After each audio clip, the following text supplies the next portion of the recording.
Subscribe to our YouTube channel and press the bell icon to get the latest updates. नमस्कार, मैं पिंटू सिंह यादव आप सभी का स्वागत करते हैं न्यूज़ लाइव में। जैसा कि आप सभी को पता है कि कांग्रेस जब चुनाव हुआ था 2019 के, यानी कि छत्तीसगढ़ में और मध्य प्रदेश में और फिर राजस्थान, वहाँ पर कांग्रेस की सरकार बन गई और वहाँ पर जो है भूपेश बघेल तो कांग्रेस के मुख्यमंत्री बन गए छत्तीसगढ़ के। लेकिन जो दो राज्य था वो काफ़ी ज़्यादा चर्चा में रहा था।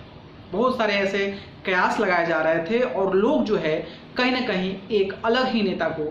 मुख्यमंत्री के बारे में सोच रहे थे। अगर हम बात करें मध्य प्रदेश की, तो मध्य प्रदेश में जैसे ही कांग्रेस जीती वहाँ पर दो लोगों का नाम सामने आने लगा। जी हाँ, वो दो नामों में शुमार है वो नाम जो कि कमलनाथ और ज्योतिरादित्य सिंधिया का है। इनके नामों को लेकर जिस तरीके से सियासत तेज हुई और दिल्ली से बैठे आलाकमान जो कि कांग्रेस के पदाधिकारी होते हैं वो अपने रणनीति के तहत उनको सिलेक्ट करते हैं जो कि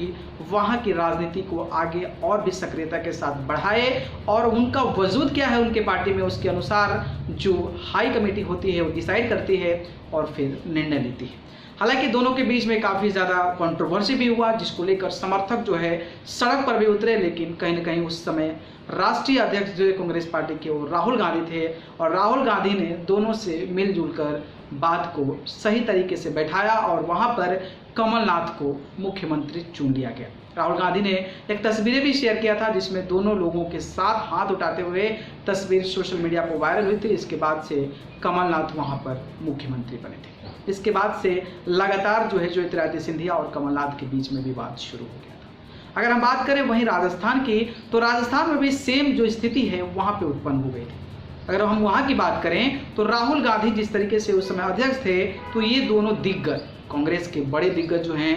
अशोक गहलोत और सचिन पायलट दिल्ली पहुंचे। दिल्ली में मान मनोवल के साथ आखिरकार अशोक गहलोत के नाम पर सहमति बनी और राजस्थान के सीएम के तौर पर उनको चुना गया। लेकिन वहीं पर सचिन पायलट जिस तरीके से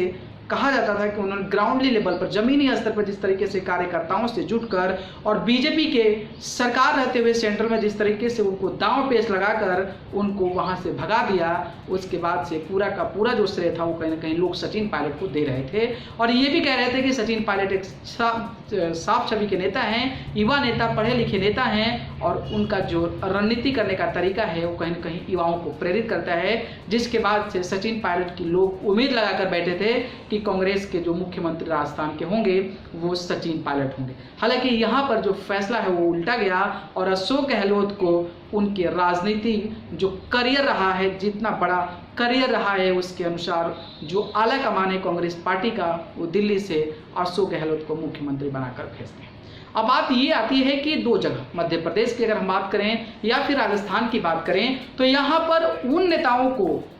ज़्यादा दर्जा दिया गया जो नेता ऑलरेडी कांग्रेस पार्टी से बहुत दिनों से हैं, सांसद रह चुके हैं, केंद्र में मंत्री बन चुके हैं और कहीं ना कहीं उनका जो पकड़ है वो आला कमान पर काफ़ी ज़्यादा ज़बरदस्त तरीका से है, जिसका बाद आप फैसला से ही अंदाज़ा लगा सकते हैं कि इनकी पकड़ जो है वो टॉप की राजनीति में है कि हाई कमान के पास कितनी मजबूत है, जिसके माध्यम से वो जो है अपना नेता उनको बना दिया गया। कमलनाथ काफ़ी बुजुर्ग नेता हैं, काफ़ी एक्सपीरियंस नेता हैं, कई बार 7-8 बार सांसद रह चुके हैं, मुख्यमंत्री पहली बार बने हैं। और उसके बाद से अगर हम बात करें अशोक गहलोत की, तो अशोक गहलोत भी मंत्री रह चुके हैं, सांसद रह चुके हैं और राजस्थान के 3 बार के मुख्यमंत्री रह चुके हैं। अब सवाल यहाँ से डाइवर्ट होता है,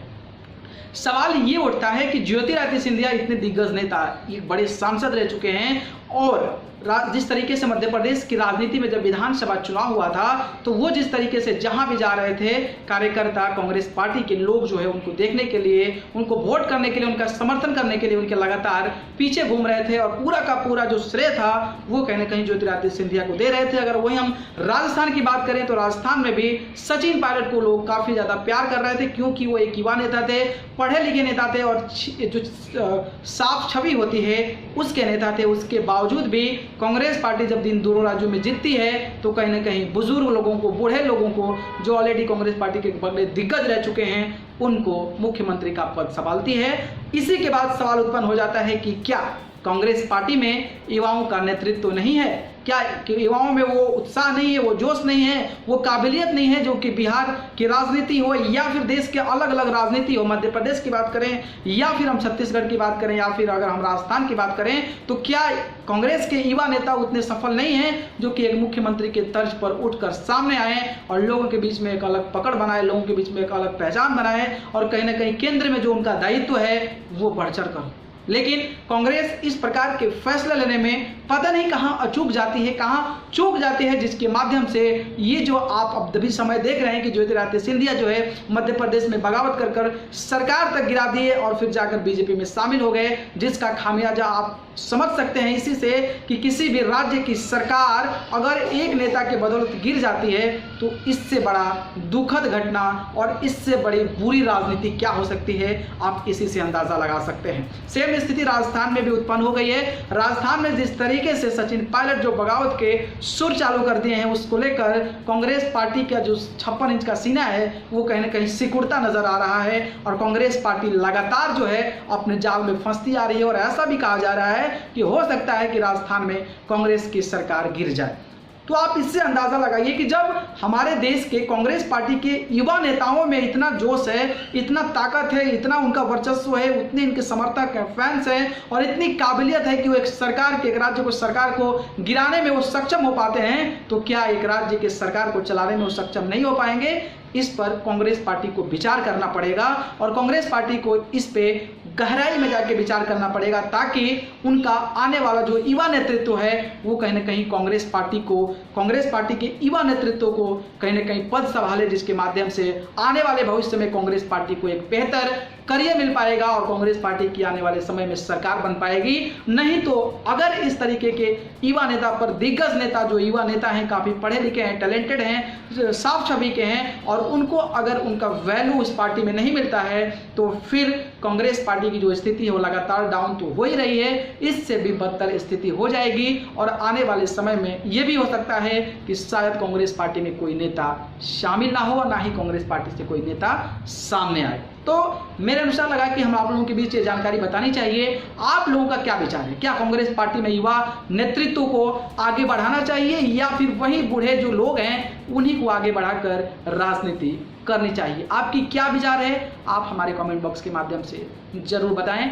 आपका प्रतीक्षा रहेगा। अगर वीडियो पसंद आया तो इसको लाइक, कमेंट, शेयर कर दें और चैनल को पसंद करते हैं तो सब्सक्राइब कर जरूर जुड़ जाएं। धन्यवाद। Subscribe to our YouTube channel and press the bell icon to get the latest updates.